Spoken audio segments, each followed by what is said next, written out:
a year of training, and now, a year of service. That's the price for being born a farmer in the Han Empire. One moment, you're tending your family's millet fields and praying for rain. The next, you're a cog in the Emperor's great war machine, a nameless part of a human wall against the endless steppe. My name is Wei. I'm 23 years old, and this is a day in my life as a conscript on the edge of the world. Morning, the grind. The day begins before the sun. There's no gentle awakening, just the sharp blast of a horn that cuts through the thin, cold air of the frontier. We sleep in crowded barracks, mud brick huts packed with bodies. The smell is of sweat, old leather, and the ever-present dust of the Ordos region. We're on the Great Wall, a line drawn in the dirt between the Middle Kingdom and the vast, terrifying lands of the Xiongnu nomads. I stumble out into the pre-dawn gloom, my muscles aching from yesterday's labor. All around me, thousands of men are doing the same. We're a mix of peasants like me, serving our mandatory time, and a growing number of professional soldiers, pardoned convicts, and men of low standing who see the army as their only way out. They have a hardness in their eyes I haven't earned yet. Roll call is swift and brutal. An officer, his uniform of a finer quality, strides down the lines, his gaze missing nothing. A missing sandal, a loose strap on your armor. Any mistake is met with a sharp word or the flat of a blade against your back. Discipline is the spine of the Han army. Without it, we're just a mob. Breakfast is a ladle of hot millet porridge, boiled in massive pots. Sometimes we get a sliver of pickled vegetable for flavor, a reminder of a life I once knew. The state provides our rations, but there isn't a salary for conscripts like me. We're told this is our duty to the Son of Heaven, the Emperor. But on the frontier, the Emperor feels very far away. The food is bland, but it's fuel for the work to come. Each of us gets about 1.5 kilograms of grain a day, a logistical miracle that involves thousands of carts and even more laborers. Then comes the training. For hours we practice. We're infantry, the backbone of the army. My main weapon is the G, a dagger axe on a long pole. We drill formations, advancing to the thunder of drums, retreating to the clang of bells. We form shield walls, locking our lacquered leather shields together, a bristling porcupine of spear points and halberds. The movements are repetitive and exhausting, pounded into us until they're instinct. We also train with the new, the crossbow. This is the weapon the Han commanders trust to counter the horse archers of the Xiongnu. Its power is immense, capable of piercing leather armor at 140 paces. We learn to draw, aim, and fire in coordinated volleys, a storm of bolts meant to blanket the battlefield. My shoulders burn from spanning the heavy mulberry wood bow, but the officer just shouts, "Again, faster." A slow crossbowman is a dead crossbowman. Midday, the labor. Combat is only one part of our lives. A soldier's day is also filled with hard labor.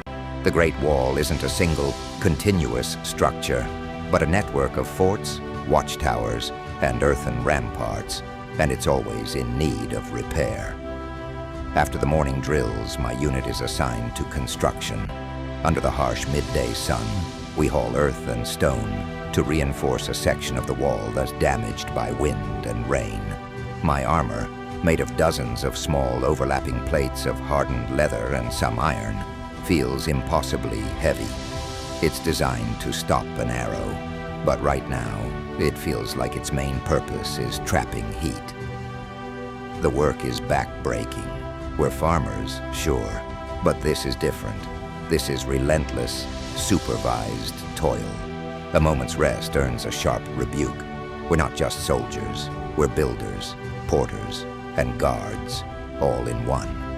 We build the very fortresses that might one day be our tombs. Lunch is more grain, this time cold and clumpy, washed down with water from a skin. There's no real rest. Some men are sent on patrol, marching along the wall to the next watchtower, their eyes scanning the vast, empty grasslands to the north. Others stand guard, a lonely and nerve-wracking duty. The silence of the frontier is a living thing, full of imagined hoofbeats. I often wonder about the Xiongnu. We're told they're barbarians, animal-like raiders who threaten our families and our way of life. But out here, staring into their lands, they are a ghost, a rumor on the wind. Yet the fear is real. Our officers tell stories of entire garrisons slaughtered, of mobile Xiongnu cavalry appearing as if from nowhere and vanishing just as quickly. They are the reason we're here, the reason for the walls, the drills, the hardship. CTA life on the Han frontier was a relentless cycle of toil and terror, a world away from the silk-clad nobles in the capital. But this complex, military machine, built on the backs of men like Wei, allowed an empire to flourish. If you find this look into the daily lives of the past compelling, make sure to subscribe and hit the bell icon for more stories from history. Afternoon. The threat. The afternoon brings a change in the air. Attention settles over the garrison. This is when patrols return, when the watch is most alert. The Xiongnu love surprise attacks, and the hours when the sun begins to dip are a dangerous time. Today, the tension is broken not by an attack, but by the enforcement of discipline. 2 soldiers from another company are dragged into the center of the training ground. They're accused of falling asleep on watch. Their officer reads the charge in a cold, flat voice. Negligence on the frontier is a capital offense. Punishment in the Han army is severe, a tool to maintain order in a force often made up of conscripts and convicts. While the most brutal corporal punishments like amputation were officially abolished, out here, discipline is swift and harsh. The men are flogged with heavy bamboo sticks. Their cries are a stark reminder of the unforgiving code we live by. A moment of weakness can cost you your life, one way or another. After the punishment, we're put through weapons maintenance. I carefully clean my jai, checking the lacquered shaft for cracks. I also have a short, single-edged sword called a dao, its ring pommel cold against my hand. It's a practical, deadly weapon, more durable than the double-edged jian swords the officers sometimes carry. My life depends on these tools. A rusty crossbow string or a dull blade is an invitation to death. As I work, I talk quietly with my only friend, a fellow conscript named Bao. He's from a village not far from mine. We talk about home, about the taste of fresh rice instead of endless millet, about the families we were forced to leave behind. This shared homesickness is a small comfort in this desolate place. It's a reminder that we're still human, not just cogs in the machine. Evening, the respite. As dusk settles, the final meal of the day is served.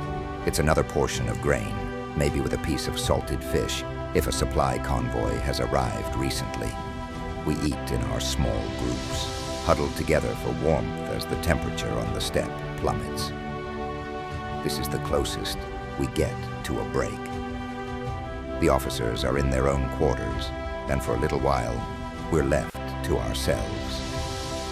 Some men gamble with pebbles, their voices low and urgent. Others just sit in silence, lost in their own thoughts.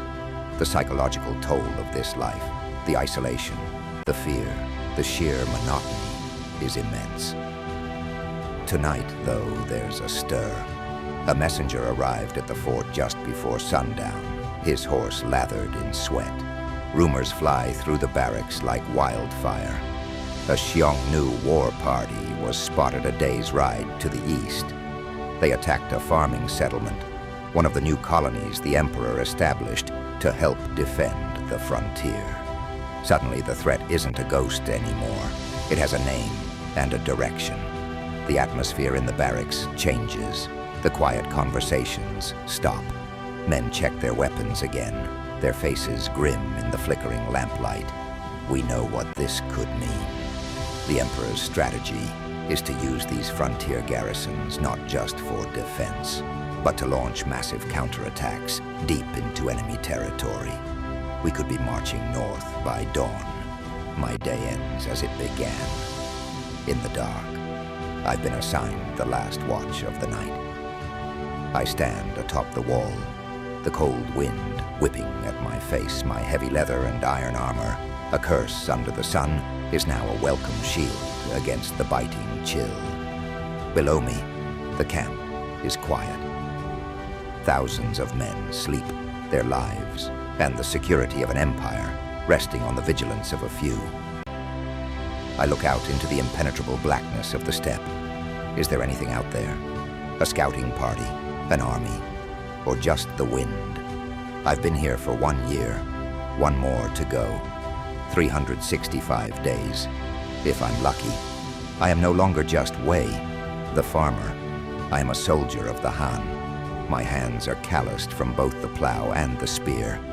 I've felt the sun of my home village and the freezing wind of the northern frontier.